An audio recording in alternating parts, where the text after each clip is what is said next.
ಮರಳಿಯ ವಿಚಾರವಾಗಿ ನಿನ್ನೆ ಯಾರೋ ಒಬ್ಬ ಒಂದು ಹಿಡಿ ಹೊಯ್ಗೆ ಕೂಡ ಬಿಡುವುದಿಲ್ಲ ಎಂದಿದ್ದಾನೆ. ಹೊಯ್ಗೆಯಲ್ಲ, ಹಿಂದೂಗಳು ಮನಸ್ಸು ಮಾಡಿದ್ರೆ ಸಾಬರುಗಳು ನಾಮ ಹಾಕಿಕೊಂಡು ಕೇಸರಿ ಸಾಲು ಧರಿಸಿ ಓಡಾಡುವ ಪರಿಸ್ಥಿತಿ ಬರುತ್ತದೆ. ಈ ಮಾತನ್ನ ವಾಪಸ್ ತೆಗೆದುಕೊಳ್ಳಿ. ಒಂದು ಹಿಡಿ ಹೊಯ್ಗೆಯಲ್ಲ, ಎಷ್ಟು ಹೊಯ್ಗೆ ಬೇಕು ಅಷ್ಟನ್ನ ನಿನ್ನ ಕೈಯಿಂದಲೇ ಹಾಕಿಸಲು ನಾವು ಬದ್ಧರಿದ್ದೇವೆ ಎಂದು ಬಿಜೆಪಿ ಮುಖಂಡ ಯಶ್ಪಾಲ್ ಸುವರ್ಣ ಹೇಳಿದರು.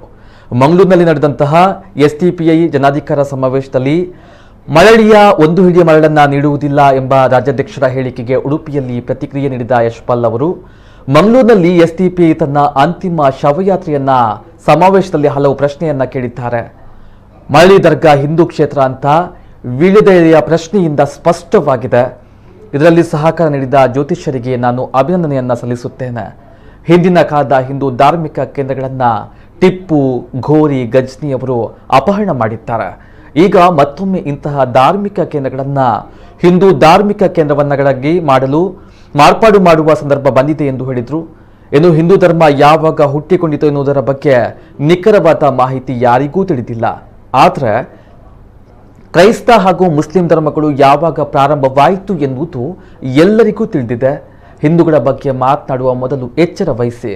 ನಿಮ್ಮಂತಹ ಬುದ್ಧಿಮಾಂದ್ಯ ಜನರ ನಡುವೆ ನಿಮ್ಮ ಸಮುದಾಯದಲ್ಲಿ ಹಲವು ಪಾಪದ ವ್ಯಕ್ತಿಗಳು ಕೂಡ ಇರಬಹುದು. ಅವರು ಕೂಡ ಕೆಟ್ಟ ಪರಿಸ್ಥಿತಿಯನ್ನ ಎದುರಿಸಬೇಕಾಗುತ್ತದೆ. ಈ ರೀತಿಯ ಹಾಸ್ಯಾಸ್ಪದ ಹೇಳಿಕೆ ಕೊಡುವುದನ್ನು ನಿಲ್ಲಿಸಿದ್ರೆ ಉತ್ತಮ ಎಂದು ತಿರುಗೇಟನ್ನ ನೀಡಿದರು.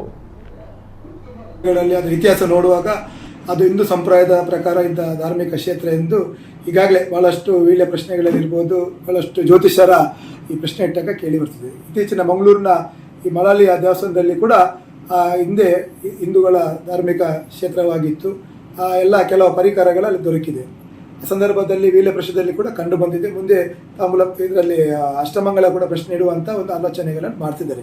ಖಂಡಿತವಾಗಿಯೂ ಆ ಸಂದರ್ಭದಲ್ಲಿ ಎಲ್ಲ ಯಾರು ಜ್ಯೋತಿಷರದಲ್ಲಿ ಭಾಗವಹಿಸಿದ್ರು ಅದರ ಸಹಕಾರ ನೀಡಿದವರಿಗೆ ನಾನು ಅಭಿನಂದನೆ ಸಲ್ಲಿಸ್ತೇನೆ. ಏಕೆಂದರೆ ನಮ್ಮ ಸಂಸ್ಕೃತಿ, ನಮ್ಮ ಇತಿಹಾಸವನ್ನು ಜನರಿಗೆ ತಿಳಿಸುವಂಥ ಕೆಲಸ ಮಾಡಿದಾಗ ಮಾತ್ರ ನಮ್ಮ ಹಿಂದೂ ರಾಷ್ಟ್ರ ಎಂಬುದನ್ನು ನಮ್ಗೆ ತೋರಿಸಿಕೊಟ್ಟಿದೆ. ಇವತ್ತು ನಮ್ಮ ಹಿಂದೂ ಸಮಾಜ ಯಾವಾಗ ಹುಟ್ಟಿತು ಅಂತ ಹೇಳಿದರೆ ಯಾರಿಗೂ ಕೂಡ ಗೊತ್ತಿಲ್ಲ. ಅದಾಗೆ ಯಾವತ್ತು ಅದಕ್ಕೆ ಸ್ಥಾಪನೆ ಆಯ್ತದೆ. ಆದರೆ ಇವತ್ತು ಕ್ರೈಸ್ತ ಸಮುದಾಯ ಇರ್ಬೋದು, ಅಲ್ಪಸಂಖ್ಯಾತರಿಗೆ ಅದರದೇ ಆದ ಇತಿಹಾಸ ಅಂದರೆ ಯಾವ ಸಂದರ್ಭದಲ್ಲಿ ಹುಟ್ಟಿದೆ ಎಂದು ಗೊತ್ತಿಲ್ಲ. ಅದರಿಂದಾಗಿ ಇವತ್ತು ದೇಶದಲ್ಲಿರುವ ಎಲ್ಲ ಧಾರ್ಮಿಕ ಕೇಂದ್ರ ಯಾವುದೇ ಸಮುದಾಯದಿರ್ಬೋದು ಅದರ ಹಿನ್ನೆಲೆ ಅದು ಹಿಂದೂ ಸಂಸ್ಕೃತಿಯಿಂದ ಹಿಂದೂ ಪದ್ಧತಿಯಲ್ಲಿ ಬೆಳೆದು ಬರ್ತದೆ.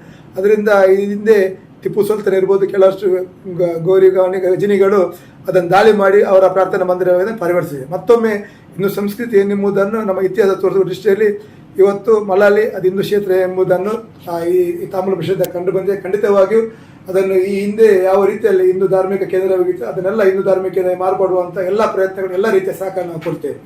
ನಿನ್ನೆಯ ದಿನ ಒಂದು ಅವರ ಅಂತಿಮ ಶವ ಯಾತ್ರೆಯ ಒಂದು ಸಮಾವೇಶದಲ್ಲಿ ಬಹಳಷ್ಟು ಪ್ರಶ್ನೆಗಳನ್ನ ಹಾಕಿದೆ. ಅಲ್ಲಿಯ ಒಂದು ಉಂಡಿ ಮಣ್ಣನ್ನು ಕೂಡ ನಾನು ಹೇಳ್ತೇನೆ ಅವನಿಗೆ, ಒಂದು ಉಂಡಿ ಮಣ್ಣಂತಲ್ಲ, ಇವತ್ತು ಹಿಂದೂಗಳ ಮನಸ್ಸು ಮಾಡಿದರೆ ಇವತ್ತು ನಾಮ ಹಾಕಿ ಶಾಲ್ ಹಾಕಿ ತಿರುಗುವಂಥ ಪರಿಸ್ಥಿತಿ ಈ ಸಾಹೇಬರಲ್ಲಿ ಹುಟ್ಟು ಬರ್ತದೆ. ಅದರಿಂದಾಗಿ ಈ ರೀತಿಯ ಮಾಧ್ಯಮಗಳಲ್ಲಿರ್ಬೋದು ಮತ್ತು ನಮ್ಮ ವೇದಿಕೆಯಲ್ಲಿ ಸುಮ್ಮನೆ ಯಾರನ್ನು ನಗಿಸ್ಲಿಕ್ಕೆ ಅಂತ ಹೇಳಿಕೆ ಕೊಡೋದನ್ನು ನಿಲ್ಲಿಸಿ ಕಡಖಂಡಿತವಾಗಿ ನಿಮ್ಮ ಹತ್ರ ಚಾಲೆಂಜ್ ಮಾಡಲಿಕ್ಕೆ ಹೋದರೆ ನಮ್ಮನ್ನು ನಿಮಗೆ ಉತ್ತರಿಸಲಿಕ್ಕೆ ಆಗಲಿಕ್ಕಿಲ್ಲ. ಅದರಿಂದಾಗಿ ಅಂಥ ವಿಚಾರಗಳನ್ನು ನೀವು ವಾಪಸ್ ಪಡ್ಕೊಳ್ಳಿ. ಇಲ್ಲದಿದ್ದಲ್ಲಿ ನೀವು ಮಾಡಿದ ಕರ್ಮ ಪಾಪದ ಕೂಡ ಬೇರೆಯವರು ಕೂಡ ಅದರ ಪರಿಣಾಮವನ್ನು ಅನುಭವಿಸಬೇಕಾಗ್ಬೋದು. ಅದರಿಂದಾಗಿ ನಿಮ್ಮಂಥ ಕೆಲವೊಂದು ಬುದ್ಧಿಮಾಂದ್ಯ ಸಲಹೆಗಳಿಂದ ಕೆಲವರು ಪಾಪದವರು ಕೂಡ ಇರ್ಬೋದು ನಿಮ್ಮ ಸಮುದಾಯದಲ್ಲಿ, ಅವರು ಅದನ್ನು ಅನುಭವಿಸುವಂಥ ಪ್ರಶ್ನೆ ಮುಂದಕ್ಕೆ ಬರ್ಬೋದು. ಅದರಿಂದಾಗಿ ಒಂದು ಹಿಂಡಿ ಹೊಯ್ಗೆ ಅಲ್ಲ, ಖಂಡಿತವಾಗಿ ಆ ಹೊಯ್ಗೆಯನ್ನು ಎಷ್ಟು ಬೇಕಂದ್ರೆ ಇನ್ನಿಂದ ಕೈಯಿಂದಲೇ ಹಾಕುವಂಥ ವ್ಯವಸ್ಥೆ ನಾವು ಮಾಡಲಿಕ್ಕೆ ಬದ್ಧರಿದ್ದೇವೆ.